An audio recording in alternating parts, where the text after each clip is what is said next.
এবং তার জন্য বলি যে যারা পাকিস্তানের লোক এককে এক বলে, দুইকে দো বলে, তরুণজ্যোতি তিওয়ারিরা যে রাজ্য থেকে এসেছেন ওনারা এখন বাঙালি হয়ে গেছেন, উনি দাবি করছেন, ওনাকে বাঙালি ধরে নিলাম, অবশ্যই ধরে নিলাম, উনি নিজে বাংলার পক্ষে থাকে, বাঙালির পক্ষে থাকে, তবে বাঙালি ধরবো এবং ঘরে বাংলায় কথা বললে।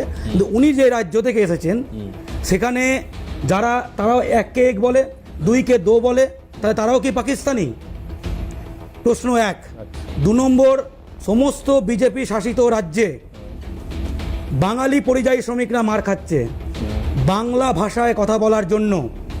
বিজেপি নেতা যে মধ্যপ্রদেশের কৈলাস বিজয়বর্গী তিনি বলেছিলেন চিড়ে খেলে বাংলাদেশি, চিড়ে খেলেই বাংলাদেশি, বাঙালি মানে বাংলাদেশে। যে বিজেপি এতদিন ধরে প্রচার করতে করতে রাজস্থানে বাঙালি মার খাচ্ছে, মহারাষ্ট্রে বাঙালিকে বাংলাদেশি বলে বাংলাদেশে ফিরিয়ে পাঠিয়ে দেওয়া হয়েছিল, সেখানে মিডিয়া ফলাও করে প্রচার করলো যে বাংলাদেশি গ্রেপ্তার হয়েছে। তারা যদি বাংলাদেশি হয় তাহলে বাধ্য হয়ে বিএসএফকে ফিরিয়ে নিতে হলো কেন? তার মানে বাঙালিকে র্যান্ডাম বাংলা ভাষায় কথা বললেই বাংলাদেশে পাঠিয়ে দেওয়া হচ্ছে বা বাংলাদেশি তকমা দেওয়া হচ্ছে। গুজরাটে সুরাটে লেখা আছে সারদা হিন্দু হোটেল, সেখানে বাংলা মে কিউ বোর্ড হ্যাঁ বলে তোরা বাংলাদেশি বলে পুলিশ আক্রমণ করছে তাদের ওপর গিয়ে, বাঙালির বস্তি ভেঙে গুড়িয়ে দেওয়া হচ্ছে। পাশের রাজ্য ওড়িশা, যাদের থেকে 15-20 লাখ লোক এই বাংলায় এসে রুটি রোজগার করছে, এখানে আয় করছে, ওখানে কাজ করতে গেছে মাত্র কয়েক হাজার, 50-60 লোক, তাদেরকে মেরে মেরে ফেরত পাঠানো হয়েছে। তাদের গলায় কণ্ঠি ছিল একজনের, হিন্দু বাঙালি নাম শ্যামল মণ্ডল। বাংলাদেশে ব্যাঙ্গালোরে বিজেপি ক্ষমতায় ছিল কংগ্রেসের আগে, পলাশ বলে একজন জামালপুরের বাঙালি, বর্ধমানের জামালপুরের বাঙালি, সে গেছিল কাজ করতে, পলাশ অধিকারী, তার স্ত্রী শুক্লা অধিকারী এবং 1.5 বছরের পুত্র আদি অধিকারীকে নিয়ে ব্যাঙ্গালোরে কাজ করার 3 দিনের মধ্যে তাকে বাংলাদেশি বলে গ্রেপ্তার হয়েছিল, তাকে 10 মাস জেল খাটতে হয়েছে, কেস চলছে। দিল্লিতে বিজেপি ক্ষমতায় আসার পর বাঙালির মাছ বাজার ভেঙে গুঁড়িয়ে দেওয়া হয়েছে এবং একটা মাছ বাজারে গিয়ে বলেছে যে সব বন্ধ করতে হবে। তখন বাঙালিরা বলেছে আমরা তো মা কালীকে মাছ দিই, আমরা তো মাকে আমিষ নৈবেদ্য দিই, আমরা বাঙালি। ये सब गलत थिंग है, ये सब पूजा में ये सब नहीं चलता है, तुम लोग जो करता है वो सब शास्त्रों में नहीं है। ভাবুন, বাঙালিকে বাংলাদেশি, বাঙালির খাদ্যাভ্যাস নিরামিষ না খাওয়া, মাছ খাওয়ার জন্য আক্রমণ, মন্দির ভেঙে দেওয়া এবং কয়েকদিন আগে দিল্লিতে বস্তি ভেঙে গুঁড়িয়ে দিয়েছে, সেখানে মা কালীর মূর্তির টুকরো টুকরো হয়ে পড়ে আছে, বাবা মহাদেবের মূর্তির টুকরো টুকরো হয়ে পড়ে আছে, মা শীতলার মূর্তির টুকরো টুকরো হয়ে পড়ে আছে। যা বলছি প্রতিটা তথ্য প্রমাণ নিয়ে বলছি। এই যে বাঙালি অন্য রাজ্যে মার খাচ্ছে, মুখ্যমন্ত্রী যেটা বিধানসভায় বলেছেন, তার আগে শ্রমমন্ত্রী মলয় ঘটক বলেছিলেন যে 1.5 কোটি বাইরের রাজ্যের লোক কাজ করছে। হ্যাঁ, তরুণজ্যোতি তিওয়ারি ঠিক বলছে, বাঙালিকে বাধ্য হয়ে অন্য রাজ্যে যেতে হচ্ছে। কত লাখ বাঙালি বাইরে গেছে? 22 লাখ বাঙালি, আমি ধরে নিচ্ছি সেটা 30 লাখ, 35 লাখ। অন্যদিকে বিহারের মধুবনীর সাংসদ, আমার সাংসদ না, বিহারের সাংসদ, বিজেপি তরুণজ্যোতি তিওয়ারির পার্টির সাংসদ, তরুণজ্যোতি তিওয়ারিদের পার্টির সাংসদ মধুবনীর অশোক কুমার যাদব বিহার দিবস পালন করছিল বিজেপি, বাংলার মাটিতে বিহার দিবস পালন করছে। অগ্নিমিত্রা পালের পাশে বসে, আমি এই রেকর্ডিং থাকলে চালাতে বলবো, অগ্নিমিত্রা পালের পাশে বসে বলছে বাংলার মাটিতে 2 কোটি বিহারি কাজ করছে। আমাদের 22 লাখ 30 লাখ মানুষকে বাইরে যেতে হয়েছে, কারণ এখানকার লজিস্টিক্স, এখানকার বন্দর, এখানকার ফুটপাথ, এখানকার লেদার কমপ্লেক্স, পানাগড় নতুন industrial hub, Durgapur Asansol, Barjora, Mejia, Raghunathpur, Kharagpur, Vidyasagar park, এদিকে বিভিন্ন জায়গায় হলদিয়া, তারপরে শিলিগুড়ি, জলপাইগুড়ি, সেখানকার লজিস্টিক্স পার্ক, মালদায় শিল্প করিডোর, সব জায়গায় 80-90% বিহার ইউপির লোকজন কাজ করছে, ঠিকাদার বহিরাগত। বাঙালিকে কাজে দেওয়া হচ্ছে না, বাঙালি বাধ্য হয়ে অন্য রাজ্যে যাচ্ছে, অন্য রাজ্যে গিয়ে মার খাচ্ছে। আমরা মুখ্যমন্ত্রী যেটা বললেন, আমরা মুখ্যমন্ত্রীকে বলতে চাই, আপনি বাংলার মাননীয় মুখ্যমন্ত্রী, বাংলা নিজের মেয়েকে চায় বলে ভোট চেয়েছেন, বাঙালি আপনাকে বিশ্বাস করে ভোট দিয়েছে। অন্য জায়গায় বাঙালি মার খাবে, আপনি বলবেন ফিরে আসুন, এখানে কাজ দেবো, এখানে কাজটা করবে কোথায়?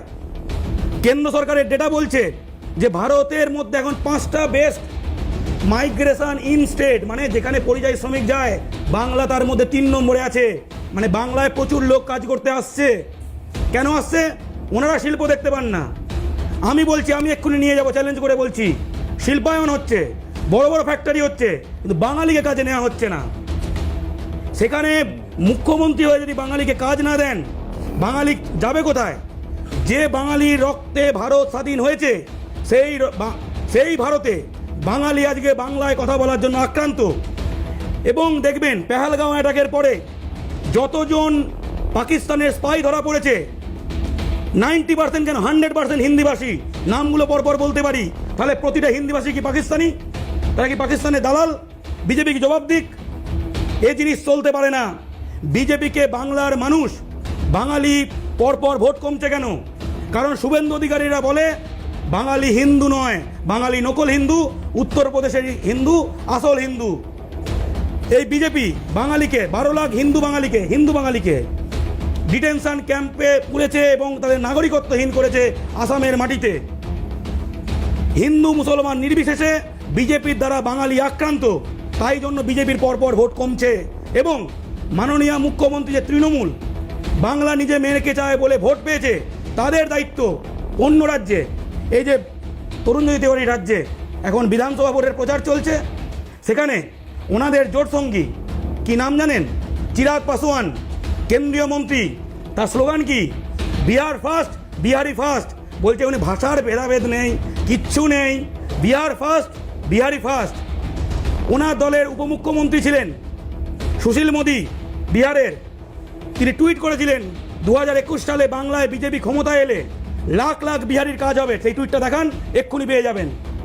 এবং এমনকি বিরোধী দল, ওনাদের বিরোধী দল মমতা বন্দ্যোপাধ্যায়ের জোট সঙ্গী লালু প্রসাদ যাদবের ছেলে তেজস্বী যাদব 4-5 দিন আগে টুইট করেছে যে বিহারে বিজেপি ক্ষমতায় এলে 100% বিহারিদের রিজার্ভেশন হবে, 100% ডোমিসাইল রিজার্ভেশন হবে। এক্ষুনি চেক করে দেখুন। মধ্যপ্রদেশে ক্ষমতায় আছে বিজেপি, সেটা বলছি ভাষার বিভেদ নেই তো, বলে দিচ্ছি।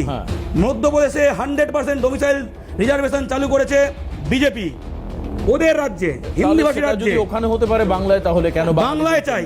বাংলায় ভূমিপুত্র সংরক্ষণ চাই, বাঙালি অন্য রাজ্যে মার খাবে কেন? আসবো তরুণ, আমি কথা আধা সেনার চাকরি রাজ্য কোটা হয়, সেখানে পশ্চিমবঙ্গে রাজ্য কোটায় আধা সেনার চাকরি রাষ্ট্রীয় নিরাপত্তার প্রশ্ন।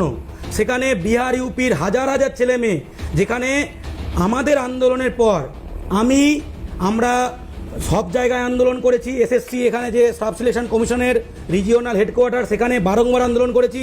সিআরপিএফ ভবন ঘেরাও করেছি, বিএসএফ ক্যাম্প ঘেরাও করেছি, বিএসএফ অফিস অভিযান করেছি। হাইকোর্টে আমি কৌশিক মাইতি মামলা করেছিলাম প্রধান বিচারপতির বেঞ্চে। তারপরে সেখানে সিআরপিএফ লিস্ট টাঙায় 60% বিহার ইউপির লোকজন বাংলার রাজ্য কোটায় জাল ডোমিসাইল দিয়ে চাকরি পেয়েছে। আমরা আন্দোলন করিয়ে সেটা বন্ধ করিয়েছি, বিভিন্ন এসডি অফিস ঘেরাও করেছি, বিভিন্ন এসপি অফিস অভিযান করেছি এবং এইবার 80%-এর বেশি রাজ্য কোটায় বাঙালি চাকরি পেয়েছে। যারা মেডিকেলের কথা বললেন, অন্য কেউ লড়েনি, বাংলা পক্ষ বারবার স্বাস্থ্য ভবন অভিযান করেছে। মুখ্যমন্ত্রী